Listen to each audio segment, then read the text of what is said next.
Ladies and gentlemen, one of my favorites. Let's clap it up for Riley. Riley, come on up. Y'all can do better than that for Riley. She on her way. Yeah. See wherever you want. Oh, great. I'll go at the end. Coming up next, ladies and gentlemen, because I like to knock all the ladies out first. Let's clap it up for Madison. There she go. How we go? You're doing great. Hi, everybody. Wherever you want. Riley don't bite. I got this right. I think so. Ladies and gentlemen, personal friend of mine, I'm considering something like a brother. I want y'all to clap it up for Josh. One more time. What's up, big dog? Y'all can go ahead. Last but not least, he feels like family. Make some noise, clap it up for Patrick John.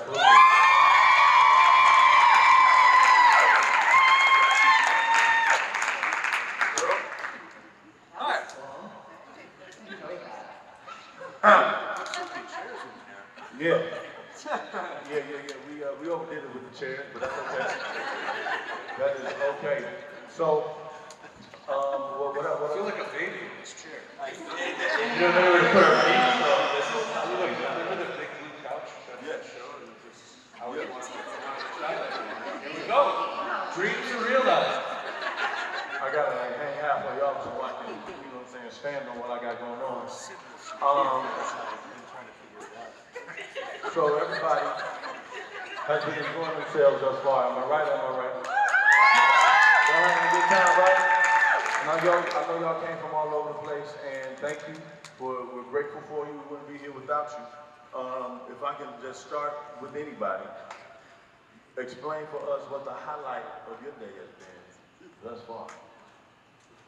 I found that a gal named her dog, my character. That was pretty cool. Music, and then the dog's sister's name was Burgess. Which is adorable, also really weird, based on our relationship on the show. Right, a little awkward, but I don't know, it's awesome. Good day. That's cool. What about you, Jack? Man, seeing everybody, seeing the friends I haven't seen in a while, getting to reconnect, and honestly, just kind of hanging. Like, this is a good event, and it's been really nice, and I always just appreciate the kind words. So. Nah, that's love. That's love, bro. It's good to see you too, Doc. Yes, sir. Beard looks glorious. Thank you, Bob. Madison, how about yourself? You got a highlight so far? Yeah, I think it was finally getting to talk to you about Princess Diaries. I was like, why did you let me be around you for so long and not know that you used to have bright red, was it nuclear red hair? Nuclear red. Nuclear red hair, and one of the best movies ever made. So, and I watch that movie, I'm not even kidding, like once a month. Because it's one of our hospital movies. If anybody here is chronically ill, you know what it's like to sit in a hospital for hours and hours on end. And you need movies. And Princess Diaries is one of our movies we watch every single time we're there. So I see you in your bright red hair all the time. So getting to talk about it is probably one of my highlights for sure. Man, that's beautiful. That's beautiful. I love when people discover that Patty was in Princess Diaries. Because the elation over their faces, just every time, it's like, it humbles him, and he always kind of, he's squeamish about it. He's not like really like, yeah, that was me with red hair. He's like real humble, like, yeah, I guess, I did my best. It's a good time every time. Riley, how about you? What's the highlight for you? I think maybe my meet and greet. And this was really, really great. Yeah, all my girls that were there that I see a lot and I love so much. And then I met 2 new girls. Love you, yes. And we laughed really hard. You guys know what I mean when I say that. It was really, really beautiful and really fun. And I just love seeing all of you every single time. So thanks for having us again. No, we really wouldn't be here without y'all. And so, thank you. We're extremely grateful. We can't say that enough. But as far as the journeys towards this stage specifically, if I could just ask us, like, is there anybody in any of our lives on this stage that you owe that journey to, per se? It could be a mom, something like a mentor, but like, who would you not be here without? Madison, you look like you had an answer.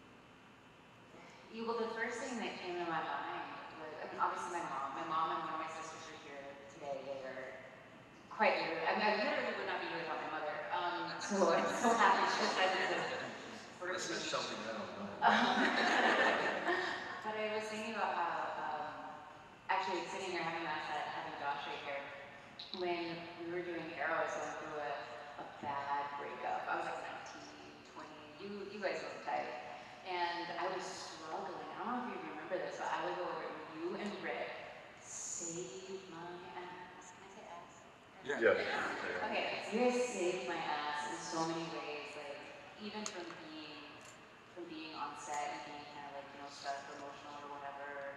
But like our off time, like getting to build that family with like your families, it was so special. So I think about that a lot. I was this lost kid and you guys just swooped in. So I think I have something to tell you, truly. I love you, bro. Aw. I love, man. You guys I love you work in too. a whole separate situation. It's a small world. Bro, we didn't even meet on Chicago PD. See that? We didn't even know each other. It's The film industry is a bit of a small world. It's a little incestuous. It's crazy. We all run into each other over and over again. Yeah, that means a lot to me. You're the bomb. I mean, I'll say, man, I've got 3 little boys at home. I've got a 7-year-old, a 4-year-old, and a 1-year-old, all little pieces. So I pass this on to many parents out there, and soon-to-be parents, anybody that can take anything from this. Man, I do owe everything to my parents, and like just in the sense that maybe it was a little naivete because they were pharmacists. Show business is not my family, so they didn't know any better. But like when I said when I was like 13 or whatever, because I loved Nickelodeon, I loved all that, I loved Keenan and Kel. I grew up in Orlando, so they were in my backyard. And I said I want to be an actor. My parents have never once in my entire life ever made me scared about that. They've never made me question it. They've never made me feel like I needed to do something else. And it wasn't any grand gesture, I mean, many grand gestures, but it was always just when I brought up anything like that, or anything where somebody could put an inkling of doubt or fear in you. From my mom and my dad, they never did. And now that I'm a parent, I know that was a choice on their part. Because I'm scared all the time for my kids. So when they proposition me with something that I feel makes me scared, I sometimes want to shield them from it. And my parents never shielded me from this thing that we all are blessed to get to do. And that takes bravery on their part and support. So mom and dad for sure. Mom and dad. Any mom and dad in the house, clap it up for yourselves. Make some noise. We appreciate it. That was a really nice answer, actually. Oh, dang. I should have gone first. No, take it somewhere else. We've knocked out mom and dad. Take it somewhere else. I have a similar answer. I kind of fell into acting when I was 18. I was on my way to be a structural engineer and play softball at UC San Diego. So I was nowhere near the acting world and randomly heard a casting call over the radio in my small town and went. And same thing, I think about it now, the fact that my parents let me move to Los Angeles and not take my scholarship, not go to college. Not always suggesting it was the right move, but it was a very risky move, and I'm very grateful that they supported me in that because I definitely would not be here without that, that's for sure. It's a very similar answer. And my husband who continues to be my rock throughout the rest of my career. Yeah. Beautiful. But it's kind of a two-part answer. So my cousin worked for a producer. She was an assistant to a producer that worked out of Chicago, actually, which was really for the family because they were filming in Minnesota a lot. We had nice tax breaks back then. When I was a kid, when I was younger. And so she knew I wanted to act. I grew up doing theater and stuff. Saw Braveheart and said, I didn't know this story too well. And I was like, well, that's what I'm going to do. Because Braveheart's the best movie of all time. I will fight anyone that says different. Yeah. Not only will he fight someone who says different, I I apologize for cutting you off, but he will also cry at the exact same moment every time the movie plays. And I'll make Royce watch it again and again. I'm like, just watch what happens. I'll rewind. Man, it's beautiful. And I have a hard This is time. real. I have a hard time knowing like what's more compelling. Watching Patty in these tears that he just remanufactured the fifth time, or watching this amazing epic part of the movie. It's hard to say. Real men cry. Real man cry, but Real men cry 5 times over and over again at the same part. No, and then speaking of Princess Diaries, so my cousin introduced me to some casting directors who were nice enough to just submit me for things, and so I would go to their office. We had read one time together, and she was like, well, okay, you're pretty good, you got something. We grew up in the theater, so you know the roles. And so they would submit me, and they submitted me for Princess Diaries, and the day I went up, I was in a metal band. I just told you the story, didn't I? So, Please continue telling the story. I was in a metal band in high school, and I would dye my hair crazy colors every time that we would play a show. And so I had dyed my hair nuclear red. And my mom, as I was leaving to go for the Princess Diaries audition, was like, they're not going to cast you or anything when you have your hair all crazy like that. And I was like, Mom, they can't accept me for who I am, and I don't want to work with them. One of those teenager, just shitty teenager comments, excuse my language. And so I went up, and then when I heard about the test that I was going to go test for it, they sent a note that said Gary Marshall loves the hair, so keep the red hair. And I took that note home and I slapped it on the table so hard, and I made her look at it for as long as I possibly could. Look at it!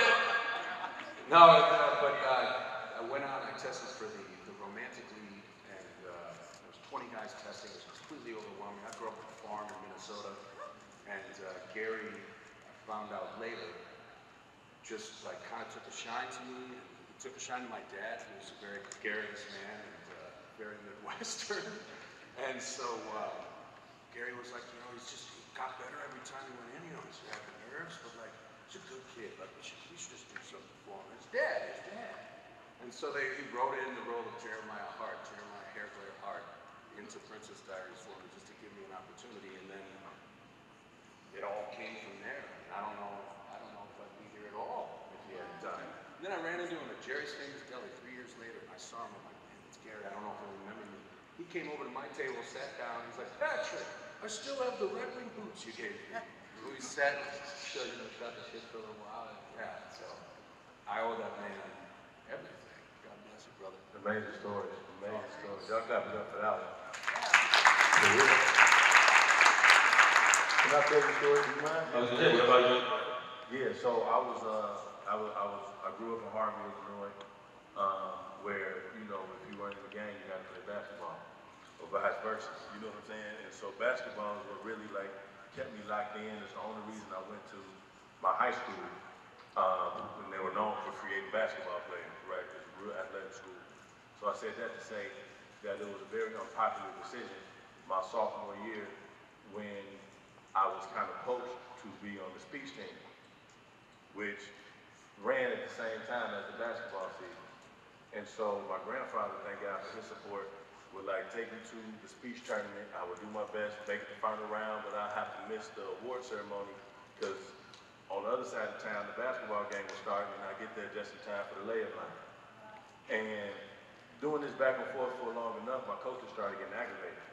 And they didn't feel like I was putting 100% into either one, and so they kind of pressed my young mind to make a decision about what I wanted to do, speech or basketball. And I never forget calling Grandpa John, who was my grandfather, and he asked me probably the most important question of my life at the time, which was, what feels better? Watching that ball go through the net or making people laugh? And I couldn't take back the feeling about how making people laugh really just took over for me. And I said to make people laugh. And so he took me to basketball practice, sat me down in front of my coach, Coach T. And he said, we're not going to tell Coach T that you're quitting the game, because you can always go back to it.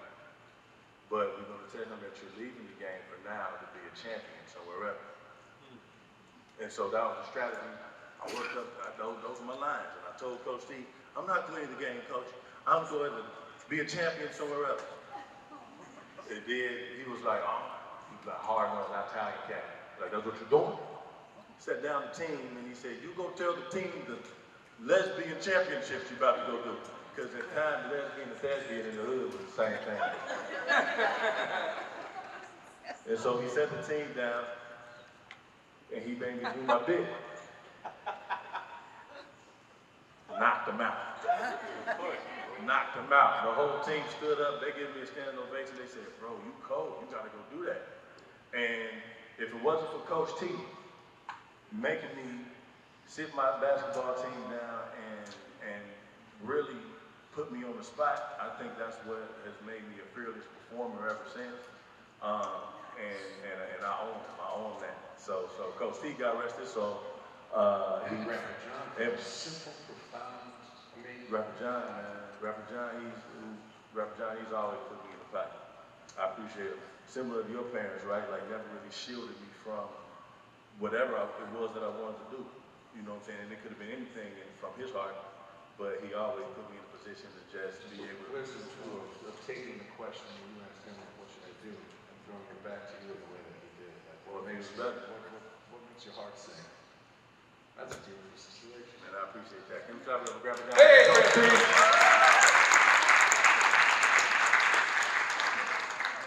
Oh man, y'all got the stories. Here we go. But speaking of stories, we know that everybody on this stage is probably some of your favorite storytellers. We know that a lot of you all probably have questions, and what I hate when panels do is that they come up here and they kind of overcompensate, answer questions in ways that we didn't even ask them to, and by the time we're ready to open up the conversation, our friends don't have the time to ask what they want.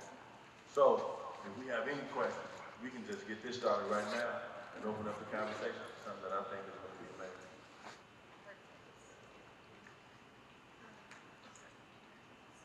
The enthusiasm. Hi, I'm Jay. Hey, Jay. Question for Patrick. Do you have any, do you have a favorite memory or a memory that sticks out from working on 4400? Oh man, thank you for asking about that. That's so long ago. I mean, honestly, living in Vancouver. Have you ever been to Vancouver? It's a beautiful, beautiful city. And living up there, you've got nature all around you. You can go to the mountains, you can go to the ocean, you can go do a little pickup game of golf if you want to. So Vancouver, being able to live up there for about 4 years of my life, and the people and the friends that I made up there, that was absolutely the best part about it. I'm sorry we didn't end that show for you. Did that bother you? I actually just created it. I know. Scott Peters, who created the original a couple years back. We lamented the fact that we never got to. It was a show went for 4 years and they didn't really button it up. So it was always kind of like, what's the secret? What's the secret? We never told anyone the secret. I still don't know the secret. If you hear anything on the internet, please let me know. I want you. But that's the best way I can answer it. Just the city being able to be up there for 4 years was a blessing. Thank you. Also, I have to ask you, where did you get that hat? From Tumblr? No. Online. It's dope. Clap it up for the questions from the hat. Hi, Sarah. My question is for Riley. I was wondering if you took anything from Saturday Editions. I did, and I wasn't supposed to.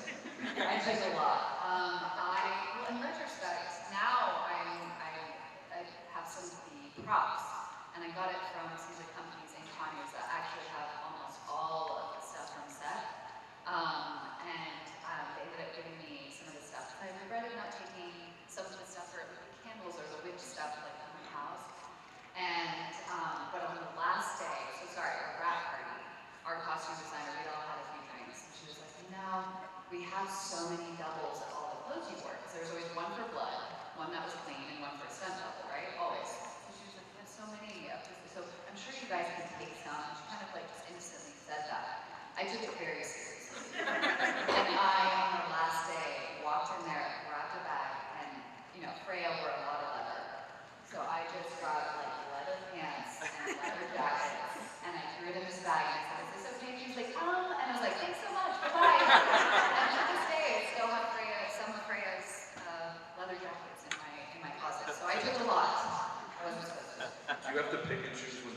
so they don't like run into the costumer or something like that? Nah, I'm not scared. Thank you. Thank you. But yeah, I probably would have gotten in trouble at some point. Right. But it just wants to sit in the warehouse. Who's gonna see it? Yeah. Nobody even thinks about it. Exactly. If I can take one thing from Chicago PD when I leave, whenever that day might be, it's the handcuff for a fight. Taking those on, I've learned some things. I'm just saying, who's that question? Make sure you take the key. Took the handcuff, forgot the key. And I have to apologize for that. How about that? Next question before we get carried away. Hi, my name is Danielle, and my question is for Patty. What was it like to work with Mariska Hargitay and Chris Maloney on How Mariska You? Oh, you know what? I didn't get to work with Mariska on that episode. You're talking about like the episode I was on way long ago? Yep.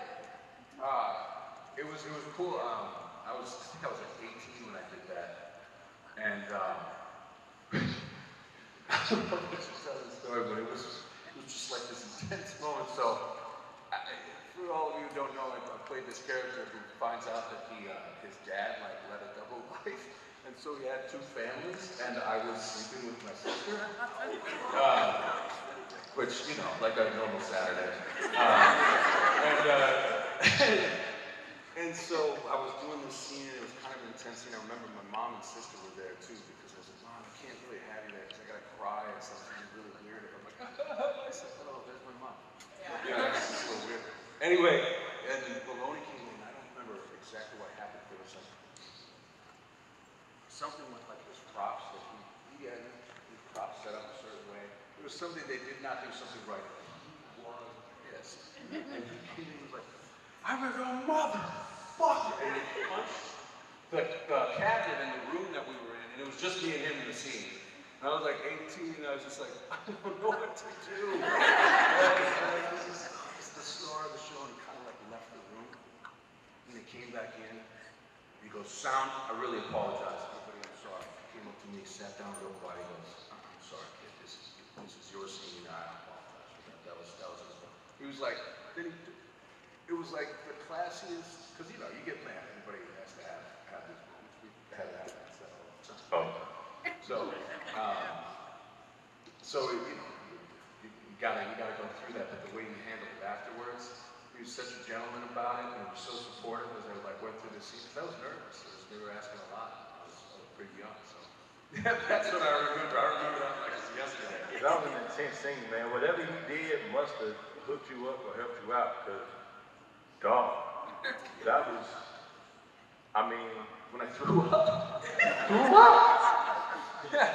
That was like in the middle of his lines. That was cream with mushroom soup, which I've never eaten since then because I had to hold that stuff in my mouth for just minutes on end. I don't even like saying the words. But this is an amazing scene. You can YouTube. Just YouTube Patty sleeps with his sister. I'd be interested to see what comes up with it. I could go down a weird rabbit hole. Thank you for asking me that. This is an open question. Do you guys do your own stunts or do you guys have stunt doubles? That's so far. I gotta go. I'm sorry. I don't mean to keep talking. When we started, this is 12 years now, so we've been doing this for a long time. And Jason McGay, who plays Sergeant Boyd, we were all gung ho when we were younger. And then you'd be like, okay, we're gonna do this. This is the scene. We'll have your stunt double do. No, put me in, coach. I want to do it myself. And Jason would be like, put my stunt double. Guys, just let your stunt. They've been here all day. Let them do their job. And I'm like, no, because it's like an ego thing. You better believe that if they want me to walk up a flight of stairs now, I'm like, it's Christian here. Christian is great at walking upstairs, and that looks like a dangerous flight. Patty's got one of the coldest stunt guys in the game, though. I think he's had him since we started, right? Yeah. And kind of like growing with you. Yeah. It's been amazing for me to watch, because me, on the other hand, I've had several stunt doubles over time. You know what I mean? Different stunt double based on what they're doing. Like Cheyenne stunt doubles you. Yeah. I got a stunt double for driving because he's just cold at what he does, and he's amazing with the Hellcat. And then over time, I've had like different types of stunt drivers. I mean, not stunts. And it kind of depends on how big I am or what my body type is. And so I used to just get these, it was like whatever big burly black dude they could find. We gonna do a stunt. And sometimes I would see them and I'd be like, I don't know if I want that kind of run represented. You know what I'm saying? So it was like I would have stunt guys, but I've never let them work because I was like, yeah, I don't want to embarrass myself. That doesn't even look like me. And then you lose a few pounds, and before you know it, you get these real athletic superhero type of.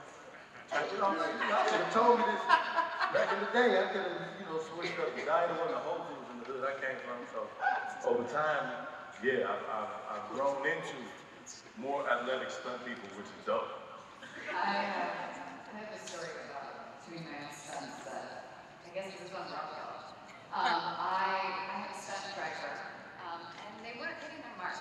And I said, I play a cop on Roswell, and I said, guys, I'm an excellent driver. Like, I can do it. Let me do it. And they were like, okay. So I do it, and I hit the mark perfectly. I hit the mark perfectly. Then there's this chase. I actually think I get in trouble for films. There's a chase scene, and I'm like, guys, come on, let me do it, let me do it. And they're like, oh. So I do like the whole chase scene, fine. And then the last part of the scene is I'm following this car, and I'm like this giant SUV cop car, and I'm supposed to follow around the corner this other stunt driver, and I have the lead actor in my car and the head camera in my car. And they didn't want me to go full throttle. I went full throttle. And I, turned the car, I can't think of what it's called. Whip it?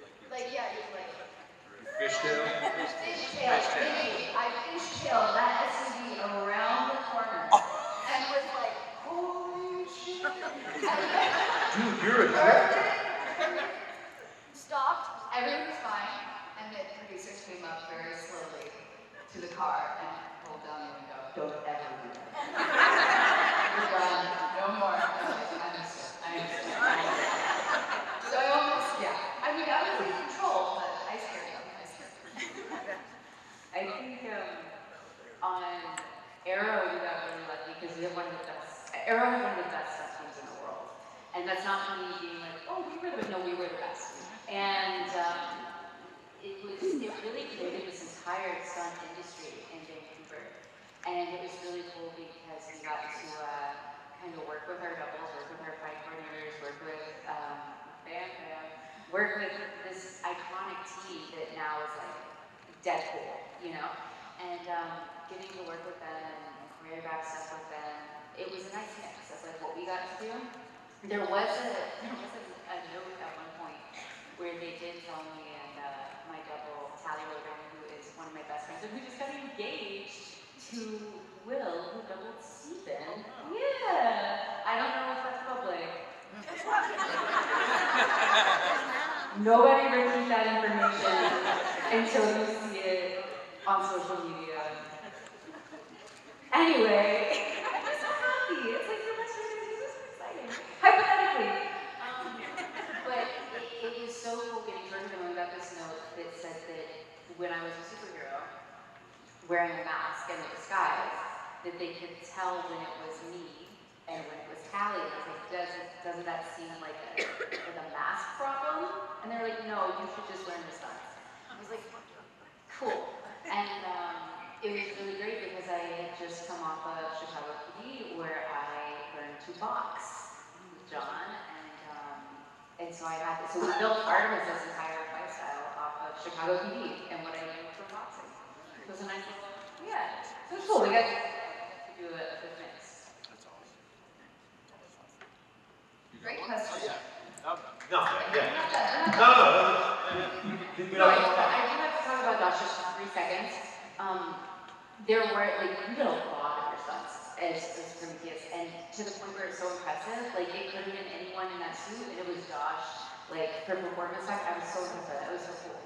So yeah, we will say that. You were a great stunt. I think the coolest thing is that when you have the conversations about it, what we were all rapping about, thanks for saying it. One of my, when I got to work on Arrow, they said, hey, you never have to be in the suit. And I was like, no, I want to be in the suit. You know, like I want to be, because he's fully masked. And I was like, no, I want to see what that feels like to do the killing, to do all, because that affects the other side of the character. But then, of course, to your point, as we've all been saying, nah, dude, our stunt people have trained their asses off to do this, and they've been doing it for years.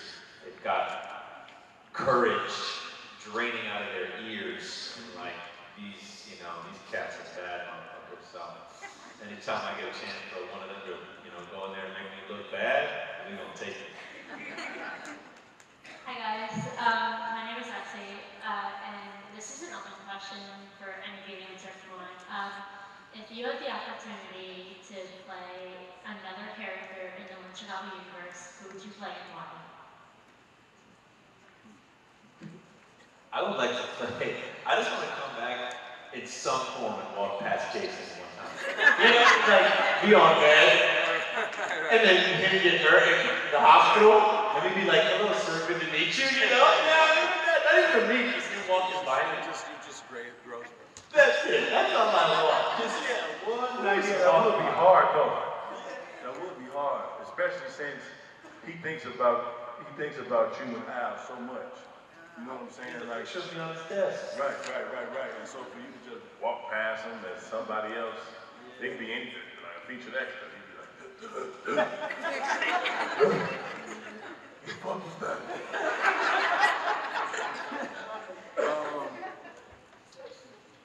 You know, I thoroughly enjoy these two actors, Amy Morton and Mouse.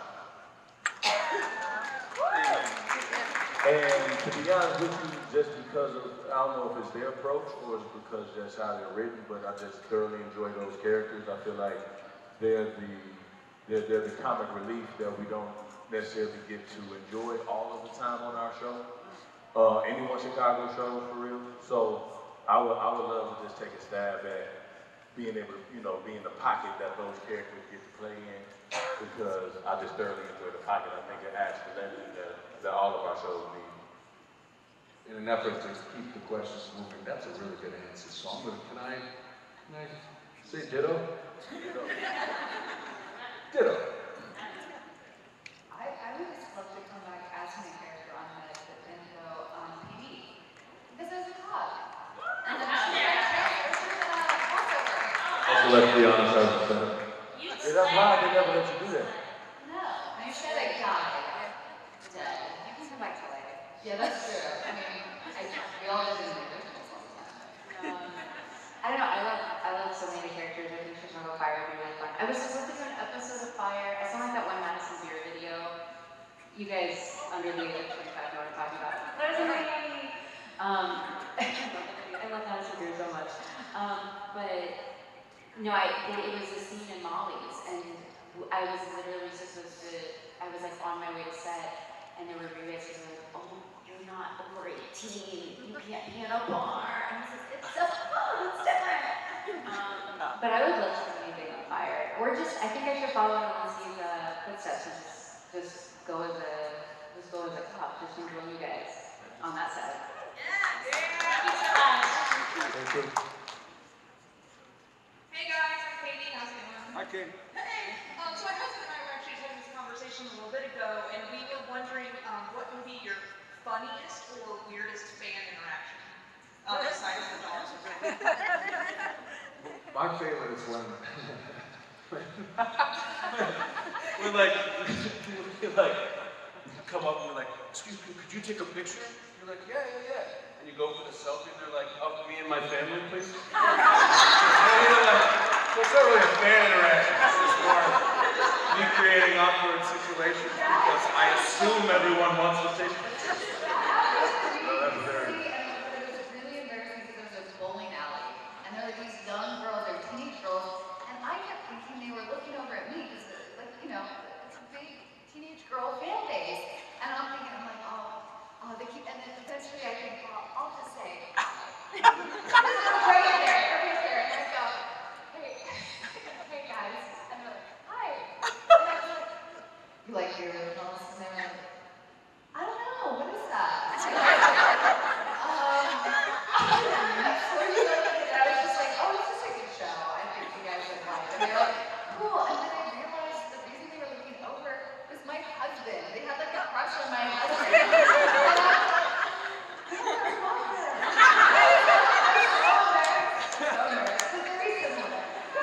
the idea of you thinking you're being nice, but they had to be like so nice back to you. Like, no, we never heard of that. What is that? But you know, it was so sweet to us, guys. She was looking over at us the whole time. Also, I like the aftermath of that too. Like one of those people actually went home to watch. Like, you know, that girl mentioned the original. I'll give it a try. Like they're staring at a shows to watch, and suddenly you pop up on stage. It's like, ugh, ew. Dude, that girl. Hold on, can I tell the story? It was hilarious, right? Remember when Taryn got married? Yep, in the Dominican Republic, she was like a big AD for us. And so her and her husband, who I affectionately call family, were getting married in the Dominican. I was able to make it, and I get recognized by this extremely drunk white woman.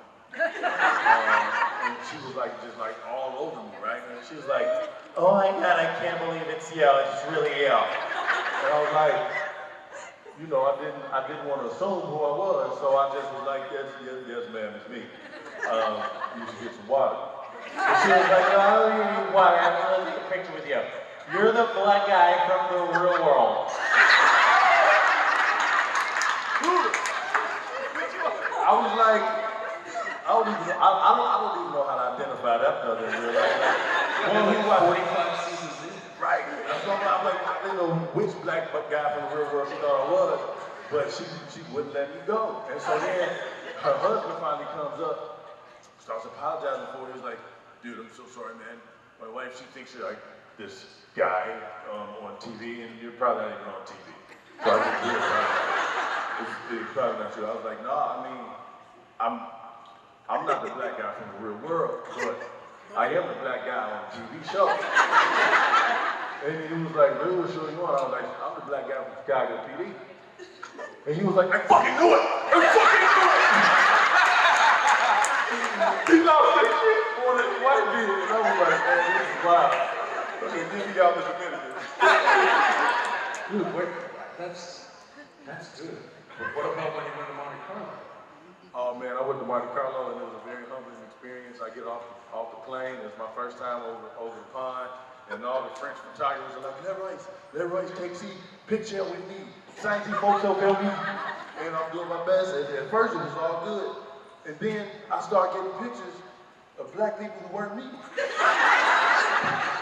And I was like, oh, this is Ghost Power, and that's actually 50 Cent. That kid was convinced that, I mean, you were 50 Cent in that period of time. Oh yeah. This little French homie, he had to be like 4 years old. I thought he was asking for change. And I'm like, man, this is a poor French homie, this is bogus. And then he was like, nah, when my homie Mike was like, nah, dog, I think he paid you 50 cents. So I didn't know how to tell the little homie I wasn't 50 cents, you know, so I said, oui, little homie, okay. I didn't expect it to go any further. Before I knew it, he had like his father and his big brother and like half the French family, like, give me the "Are you really 50 Cent" face. And I said, oui, family, I'm 50 because I'd already lied to the little homie, so I had to commit. And before I knew it, I'm taking pictures with this French family as 50 Cent. And I'm just giving them the best 50 Cent inspiration I could give them. I told them all to get rich without trying. And then you met 50 Cent. Then I meet 50 Cent at the Prince of Monaco's palace, and I had to get in front of him. I walked right up to him. As soon as I saw him, I said, Mr. Cent, what you should know is that everybody in France loves you. They call you 50 francs out here. If you hear that, just raise your hand. That's you. Also, if you see me pictures on Instagram that you tagged in, but it's really me, that's you. I've been doing your dirty work all day. And so he looked at me for real, and he's like, you funny as hell, man. And he just walked. I said, that's the best case scenario. Yeah. So things can get very weird. Thank you. Hi, friends. So my name is Maggie. This question could be for any of you, but I feel like every show is different as to how much creative leeway you guys have in your characters. And I feel like all of you would do such a beautiful job feeling really lived in. So how much flexibility do you have in like the little mannerisms? Like I can see like little glimpses of your personalities now in your characters. Do they stop you when they're like, you're acting with Kathy, don't be crazy? Like, you know, how much do you get to kind of insert that in?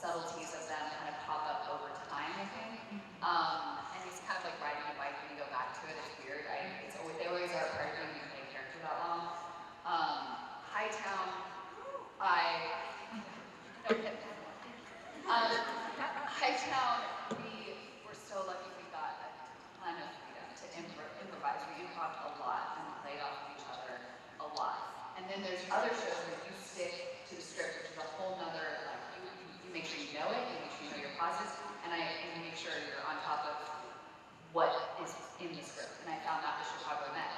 So it was all different depending on the show, I guess. But I always have a little bit of me in every character, a little bit. Yeah. I think, for me, I'll just watch Chicago PD. I got really, really lucky working with Pops, who still to this day in my phone is Pops. Working with him as a scene partner is like, She means Ellis was there. yeah.